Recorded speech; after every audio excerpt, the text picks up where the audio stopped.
may pumuputok pa. Bago ngayong gabi, nagkasunog sa bahagi ng residential area sa Barangay 121 sa Tondo, Maynila. Tumagal ng 2 oras ang sunog na umabot sa ikatlong alarma. Mabilis na kumalat ang apoy. Tumulong ang mga residente sa pag-aapula. Patuloy na inaalam ang pinagmulan ng apoy. Isa pang bago ngayong gabi, humantong sa barila ng anti-kidnapping operation ng pulisya sa kahabaan ng Macapagal Boulevard sa Parañaque. Di bababa sa 4 ang sugatan na paong mga sakay ng isang SUV. May live report si Jomer Apresto. Jomer. Apat na katao ang pinagbabaril habang nasa loob ng isang SUV dito sa bahagi ng Macapagal Boulevard sa Parañaque City. Sa impormasyon na ibinigay sa GMA News ni NCRPO Chief Police Major General Anthony Abirin, kinumpirma niya na operasyon ito ng PNP Anti-Kidnapping Group laban sa mga hindi pa pinapangalanang sospek. Ayon sa mga saksi, naganap ang insidente pasado alas 7 ng gabi. 4 na tao na lula ng SUV ang tinamaan ng mga bala na agad isinugod sa ospital. Hindi pa malinaw sa ngayon ang kanilang pagkakakilanlan at ang kanilang kondisyon. Sa ngayon ay nakakordon pa ang 4 na linya o lane nitong Macapagal Avenue kung saan naganap ang insidente habang nagpapatuloy ang investigasyon ng SOCO. Atong patuloy pa nating sinisikap na makakuha ng karagdagang impormasyon. At sa ngayon ay hindi bababa sa 20 slug ng balang na-recover na sa crime scene. Nakausap natin yung ilang gasoline boys sa katapat na gasolinahan na binabanggit nila. Nagulat na lang sila na at nagdapaan sa pangambang tamaan sila ng mga bala. Matao rin daw kanina itong lugar at ang binabanggit naman o naglabas na ng opisyal na pahayag ang Campo Crame. Base rito, kinumpirma nila na kasunod ng operasyon, matagumpay nilang nasagip ang isang 78 years old na biktima ng kidnapping. Pero habang isinasagawa ang rescue operation, nanlaban umano mga suspect sa mga otoridad kaya nauwi ito sa engkwentro. Naisugod raw sa ospital ang 4 na suspect na lula ng SUV habang isang pulis din ang bahagyang nasugatan sa nangyari pero nasa maayos ng kondisyon. Binigyan din ng PNP na pangunahing layunin nila ang ligtas na pag-rescue sa biktima. Patuloy daw ang kanilang hot pursuit operation laban sa iba pang kasabwat. Inalam pa natin sa ngayon ang detalye kaugnay sa biktima. Atom. Maraming salamat, Jomer Apresto. Hanggang saan nga ba pwedeng lumabas ng walang damit pang itaas? Yan ang tanong ng misis ng lalaking sinita at tiniketan sa Mandaluyong kay DILG Secretary John Vic Remulla nang puntahan sila ng kalihim para mag-sorry. Ang sagot ni Remulla sa report ni June Veneracion. Dapat nagpapabisa sila. O, bawal din sa mga iskinita nyo na maghubad. Alam po namin, bawal uminom. Bawal bawal yung mga curfew. Pumalag si Nurieta ng sitahin at tiketa nitong Biyernes ang mister na si Johnny dahil walang damit pang itaas habang naghahalo ng simento sa labas ng kanilang bahay. Reklamo niya at ng iba pang mga residente o ay sa higpit ang mga otoridad. Aminado si Interior Secretary John Vic Remulla, mali ang nangyari. Kaya ngayong araw, kasalanan ko kasi hindi ko na klaro sa kanila kung ano talaga ang mga patakaran. Nagpapasalamat talaga kami kasi napansin mo yung reklamo ko. Oo naman. At bumaba po kayo dito para humingi po ng personal na sorry sa amin. pero tanong ni Nurieta kay Remulla, Tanong ko lang, hanggang saan po talaga po pwedeng mag-topless? Basta nagtatrabaho, pwede. Pwede, pero yung mga tambay na nakalabas lang dyan, naglalakad na bawal yun. Pati po ba yung mga iskinita ngayon? Public naman talaga eh. Taguna naman po, hindi naman po na ma-expose. Kahit So, tago. yun Kasi, na po yung pinaka-ano ngayon lahat. Basta So, sa labas, kahit magsando naman, magsando lang. so, kailangan po paglabas po talaga ng bahay or paglabas lang po ng pintuan, kailangan nakasuot na. sinagot ni Remulla ang multang 500 pesos ni Johnny na unang inabonohan ng kanilang barangay captain. Siya na rin daw ang bahala sa gastusin sa naantalang trabaho ni Johnny. Ano ba ang ginagawa mo rito? Ba't naghahalo ng semento? Dito, siya nag-times. Nag-tiles ka? O matutapos na? Kung may kasalanan sa'yo, magkano para matapos yung tiles niya dyan? Sige, ako na magbibigay sa inyo. Humingi na rin ng dispensa ang barangay Tanod na nanikit kay Johnny. Ano po inyo akong mapatawan? Wala na pong problema yun. Sa kabila ng kontrobersya, tuloy pa rin ang PNP sa pagpapatupad ng Safer Cities Initiative. Mula April 6, umabot na sa mahigit 72,000 ang mga nahuhuling violator ng iba't ibang city ordinance sa Metro Manila. Gaya ng paglabas ng bahay na walang suot na damit pang itaas at inuman sa kalye. Dapat maging compassionate at of course we exercise common sense in the implementation ordinances na June Veneracion, GMA News. Pinalagaan ni Vice President Sara Duterte ang aligasyon ni Ramil Madriaga na kinailangan niya ng tulong para makapasa sa law school. Pinasinungalingan naman ng Malacanang ang sinabi ni Madriaga na nagkaroon ng term sharing agreement ang Pangulo at ang Bise. May report si Ian Cruz. Basta na-confirm po na siya yung... Sa impeachment proceedings kahapon, isa sa mga napag-usapan ang performance ni Vice President Sara Duterte noong nag-aaral pa sa San Sebastian College of Law. Ayon sa nagpakilalang dati niyang bagman na si Ramil Madriaga, naikwento ito sa kanya noon ni Attorney Ryan Ray Kilala na dating profesor daw ng Bise at former associate dean daw ng kolehiyo. He shared with me that Sarah was not particularly good in school, habitually rude and violent to other students. Hence, Attorney Ryan used his influence in San Sebastian College of Law to ensure that Sarah received passing grades despite her poor academic performance. Welda ng Bise, ang pahayag na ito ang pinaka-tinututulan niya sa lahat ng anyay kasinungalingang ibinato sa kanya sa tinawag niyang mini trial. Tinawag pa niyang bar flunker si Madriaga. Git ng Bise, tinapos niya ang kanyang pag-aaral sa sarili niyang pagsisikap. Mas pinahalagahan daw niya ang pagkakaroon ng balanseng buhay kaysa sa paghabol sa academic excellence. Kailanman ay hindi raw siya humingi ng espesyal na konsiderasyon sa sinumang propesor para sa kanyang grades dahil madali naman daw maabot ang bare minimum nito. Itinanggi rin ng Bise na nasangkot siya sa anumang reklamo ng kabastusan o karahasan laban sa kapwa estudyante. Sinusubukan pa naming makuha ang panig ni Attorney Kilala. Sabi naman ng abogado ni Madriaga, ang tawaging bar flunker ang mga hindi nakapasa sa bar exams ay hindi angkop para sa sinumang abogado at lalong mas nakakabahala na nanggaling pa ito sa pangalawang Pangulo. So what? We have so many successful lawyers na sumabit sa bar exam, di ba? Pero hindi natin dapat binabanggit yung bar flunker ka. Hindi sukatan ng pagkatao yun. Ang umunay term sharing ni ng Pangulong Marcos at Vice President Sara Duterte, itinanggi naman ng Malacanang.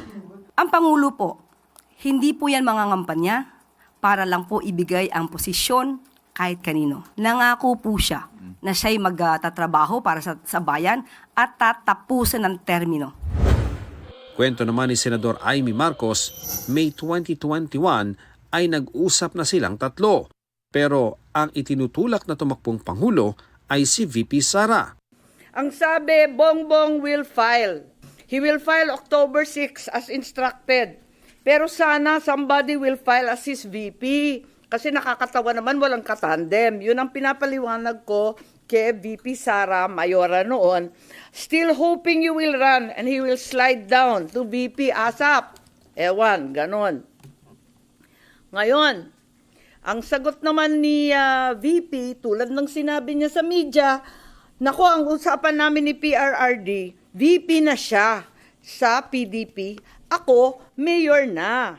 Bakit magte-term sharing? Pinipilit nga namin na yung buong term, ang pagiging Pangulo, para kay Inday. Makikihati pa siya. Saan naman kalokohan ng galing yon? Isa pa sa mga iprenesenta ni Madriaga sa pagdinig ay ang ilang larawang nagpapatunay ng kanilang ugnayan ni Vice President Duterte, gaya ng screenshot ng video conference kung saan kita sa likod ng Bise ang isang painting na iniregalo umano ni Madriaga. Sabi pa ni Madriaga, gawa ng estudyanteng kanyang pinag-aral ang naturang painting, bagay na pinalagan ng artist na si Tanya Gaisano Lee. Git niya, siya ang nagregalo ng painting sa Bise noong 2021. Ang naturang painting makikita sa post ng mga likha ni Lee noong 2021. Ibinahagi rin ito ni Duterte sa isang Facebook post noong 2021.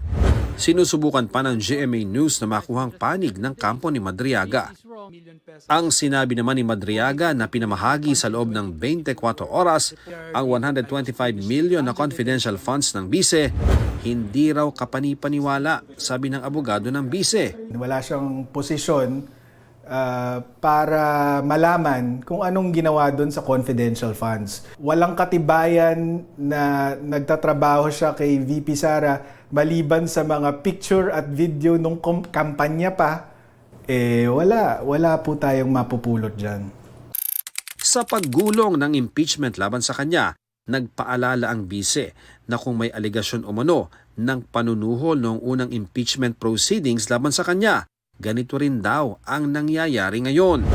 Sagot siya ni House Justice Committee Chair Jervil Luistro, inaasahan na nila ang mga ganitong reaksyon ng bise. Pero magpapatuloy daw ang kanilang proseso alinsunod sa mandatong ibinigay sa kanila ng konstitusyon. Ian Cruz, GMA News. Itinanggi ni dating Ombudsman Samuel Martires ang aligasyon ni Ramil Madriaga na isa siya sa mga hinatiran nito ng pera sa utos ni dating Pangulong Rodrigo Duterte at Vice President Sara Duterte. Punto ni Martires, kung ang tingin ng publiko ay malapit sila ng dating Pangulo, bakit kailangan pang ipadaan sa ibang tao ang pera kung pwede naman itong idiretso sa kanya? Bakit din daw siya padadalhan ng pera ng bise gayong hindi naman sila personal na makakilala? Dagdag pa ni Martires, inconsistent ang mga sinabi ni Madriaga sa kanyang dating sinumpaang salaysay noong 2025. Patay ang isang estudyanteng angkas ng motor sa Cebu matapos mabangga ng nag-counterflow umanong ambulansya. Sa isang barangay naman sa Mangaldan, Pangasinan, magkahiwalay na disgrasya ang nahulikang. May report si John Consulta. Habang binabaybay ng dalawang rider na ito ang bahagi ng National Highway sa barangay Malabago sa Mangaldan, Pangasinan kagabi, nag-signal light pakaliwa ang unahang rider. Pero bigla itong kumanan, kaya nasalpok ng nakasunod na motorsiklo. Nagkausap na ang magkabilang panig. Kinaumagahan, isang nag-overtake na rider ang sumalpok sa paliko namang tricycle. Kabilang sa sakay ng tricycle ang isang sanggol na 3 buwang gulang. Ligtas naman ang mga sangkot. Nagkaayos na rin ang rider at driver ng tricycle. Sa Cebu City naman, nakahandusay at wala ng buhay ang dalagitang ito sa Archbishop Reyes Avenue flyover. Matinding tama sa ulo ang tinamo ng 18 taong gulang na estudyante na angkas ng kanyang kaklaseng, kritikal naman ang lagay. Patungo sana sa paaralan ang dalawa, pero nabangga na nag-counterflow na ambulansya na maghahatid ng pasyente sa Cebu City Medical Center. Nagulungan pa nito ang babaeng angkas. Hawak na ng Traffic Enforcement Unit ang ambulance driver na sinusubukan pang makuhanan ng pahayag. Tumangging humarap sa kamera ang pamilya ng mabiktima na pinag-iisipan pa kung makikipag-areglo. Nagpaalala ang BFP Cebu City sa mga emergency vehicle drivers na iwasan ang pagka-counterflow maliban kung kinakailangan. Dapat daw itong gawin ng may ibayong pag-iingat. John Consulta, GMA News. Naglabas ng statement ang aktor na si Rob C. para depensa ng kanyang pamilya. Kaugnayan ng isinampang kasong kriminal laban sa kanya at ang kanyang partner na si Quezon City Councilor Alfred Vargas at misis nitong si Yasmin. Sa social media page ni C, sinabi nitong umiiwas sana siya sa gulo. Pero hindi na raw siya mananahimik dahil sa patuloy na pang-aagrabyado sa kanyang pamilya, lalo na sa kanyang anak. Buong tapang daw nilang haharapin ang reklamo, lalo't hindi raw totoo ang mga paratang at biniligtad din daw ang naratibo. Nagugat ang reklamo sa pambubuli umano ng anak ni C sa anak ng mag-asawang Vargas sa mga swimming training session. Naharap sina C sa paglabag sa Special Protection on Children of Children Against Abuse, Exploitation and Discrimination Act. Wala pang bagong pahayag ang mag-asawang Vargas sa issue. Hindi lang ang langit ang namula sa paglubog ng araw sa Baguio City, nasilayan din ng red sun na nagpamangha sa mga nakakita. Ang paliwanag dyan ng Pag-asa sa report ni Katrina Son. Hindi na bago ang ganitong pamumula ng araw na mas nakikita lalo kapag palubog na ito o sunset. Si Marta Rosa Dizon, napansing matingkad ang pagkapula ng araw habang nakabakasyon siya sa Baguio noong Lunes. Totoo po siya. It was taken a phone from the phone and then raw photos po siya straight from the camera. So it is really red. Tiniyak niyang makunan ito ng litrato. Di niya raw kasi ito nagawa noong nakita niya rin sa Sagada ang mapulang araw. Napansin din daw niyang may nasusunog na kakahuyan sa lugar. Ang awesome na to see it red, but actually parang it is also alarming kasi sabi nga nila one of the causes of it for the colors to be like that are like pollution or dust, atmosphere. Ayon sa isang eksperto sa Pag-asa, natural na pangyayari ang pagtingkad ng pulang araw at hindi dapat ikabahala.